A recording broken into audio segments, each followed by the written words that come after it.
Yeah. All right. Good morning, good afternoon, good evening, wherever you may be. Welcome to Good Measure. My name is David, and I'll be your host today. Today, we have Rohan from the Product Analytics Division at Yahoo. He's here today to talk with us about his work at Yahoo and his transition from a student to product analyst at Yahoo. Rohan, thank you for being here with us today. Do you mind quickly introducing yourself to those in the audience who may not be familiar with you and your work?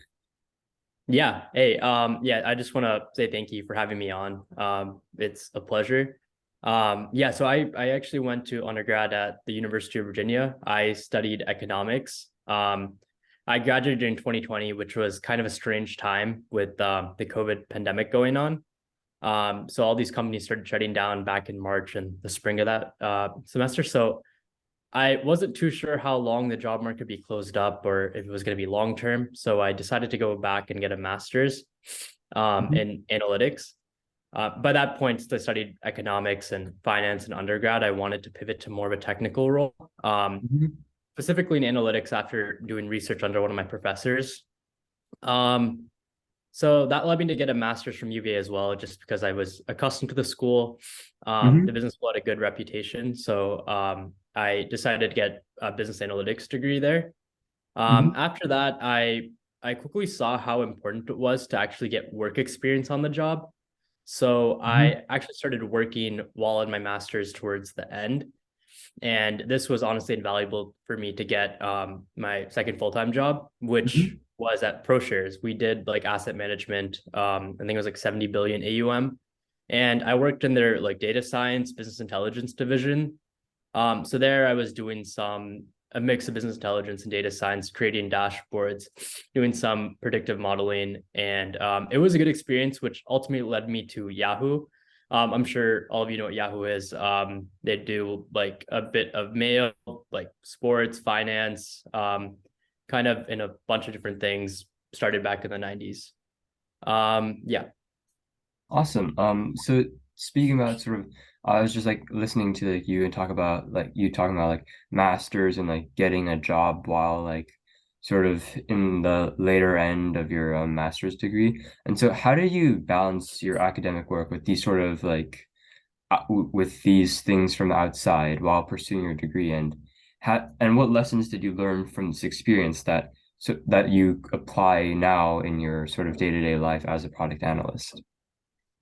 Yeah, so um funny enough, I think I'm like the like I'm doing the most things now in my life. Like right now I'm going to school again for a degree in master's in computer science from the University of Pennsylvania.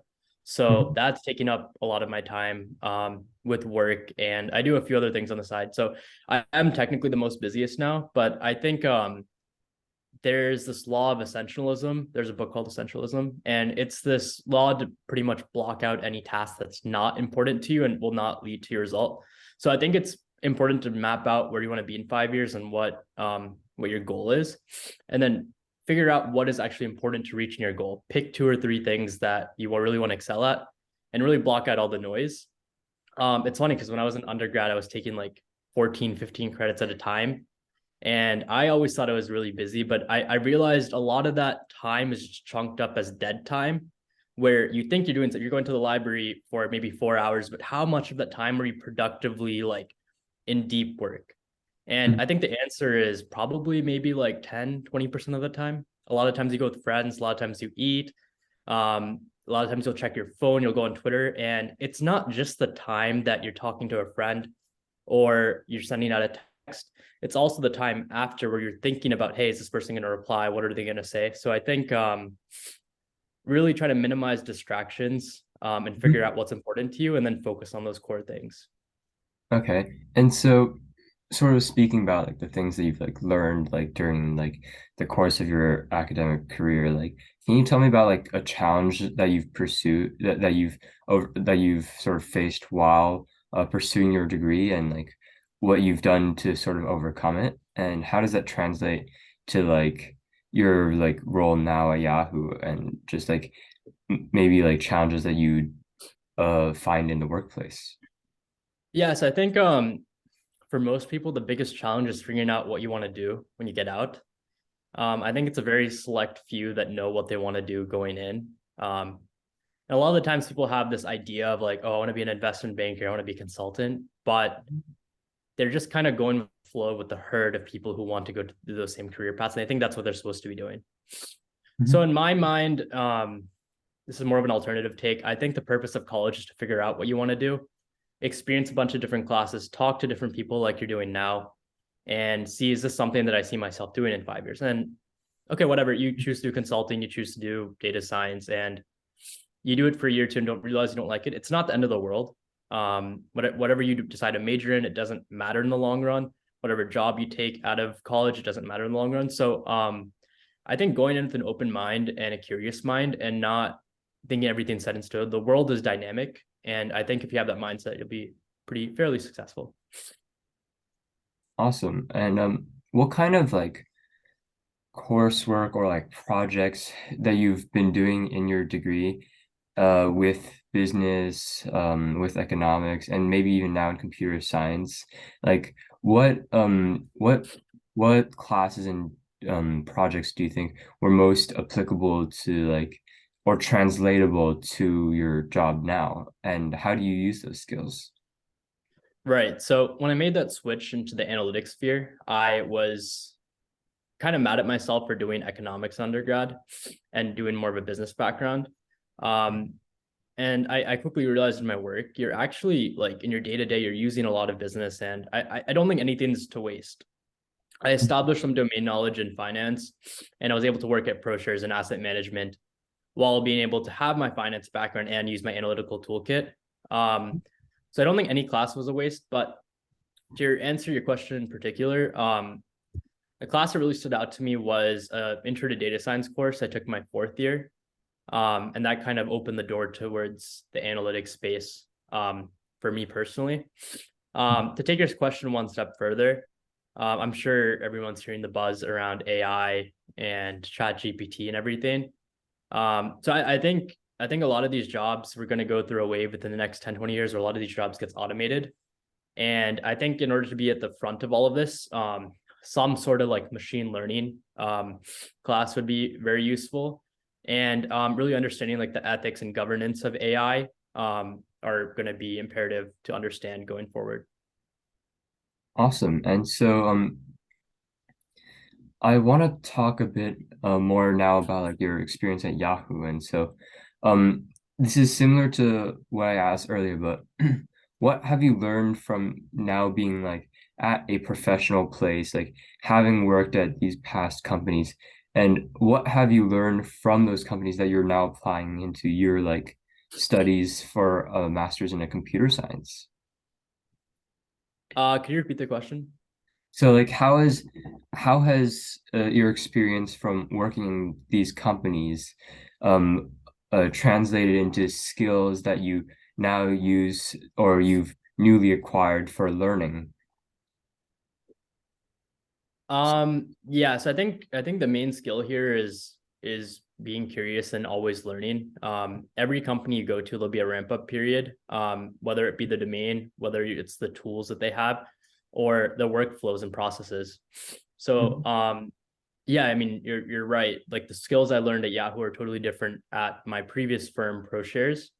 Mhm. The domain is totally different. One's in finance, one's in advertising technology. Mhm. Um, so I think like I said earlier, there's no wrong mistake.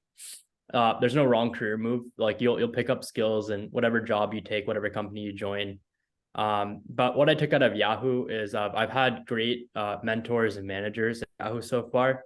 Um, I've learned how to structure projects, and I've learned how to like get get to like the root cause of something, and really looking at like causal inferences and statistics. So I've been able to apply all of these different tools and methodologies in my day-to-day role. Okay. And so you mentioned machine learning and so and sort of how like AI is kind of having this like sort of wave right now.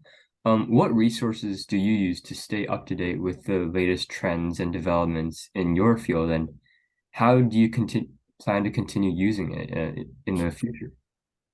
Right. So I want to push back a little. I don't think this is like a wave. I think this is the future. It's been Mhm. a thing for the last like 50-ish years. It's just now we're coming to the part where we have enough data, enough good data, and we have enough computing power. So I think a few things are like listening to podcasts like this. And there are a lot of books out there that go over like AI. For one, The Big Nine is a really good book that I recommend. It goes over what AI is and the history of it and kind of where we're going in the future. Um, and for most of those, I actually have a book right here for people like science fiction. This book called AI 2024 or 2041 goes into like 10 different possibilities, 10 different stories based in 2041, based Hmm. on how AI could actually be written by these two ex-Googlers who worked in the field. Hmm. So it's pretty credible. I think it's like important to understand the ethics about it, the governance, Hmm. because this is going to impact everyone's lives, whether you like it or not. Hmm. And you're probably facing your day-to-day life, like whenever you're on like these social media apps or whatever app you're on, whether Hmm. you know it or not. Awesome. And so for someone who's sort of trying to go down the same path that you did, sort of like starting out like doing a degree in economics, and studying in sort of like your field, what advice would you give to them, and what skills do you think are essential for like being successful in this sort of industry? Right. So the industry is changing fast. Every day there's a new tool. Every day there's a new skill set.